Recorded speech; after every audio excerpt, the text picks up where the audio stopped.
Hi, welcome to Richard Gabili YouTube channel, and for today's tutorial, I will be teaching you on how to change raised eyebrow sensitivity and head tracking on iPhone X. But first, kindly subscribe to this channel and don't forget to hit the subscribe button and the bell to notify you for the new updates. And let's start.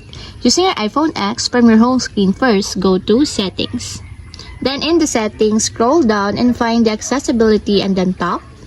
Then in the accessibility, scroll down again and go to physical and motor section and then tap the switch control. Then in this part, in the switch control, scroll down again and go to point scanning section and then tap the head tracking. And take note that the head tracking should be enabled to activate the different actions of your head tracking.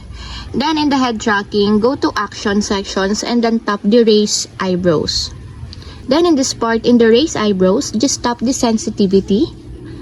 Then in this part, in the sensitivity, if you want to change your sensitivity into slight, just tap it until there's a check mark on the side. And take note, when the sensitivity is enabled, choose the amount of expressiveness needed to perform the expressions. And lastly, if you want to change it to exaggerated, just tap it also until there's a check mark on the side. And lastly, if you want to change it back to the default sensitivity of your raise to eyebrows, just tap the default until there's still a check mark on the side, just like this. And that's it, we have successfully changed raised eyebrow sensitivity and head tracking on iPhone X.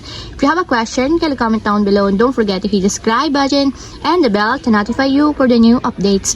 And thank you for watching!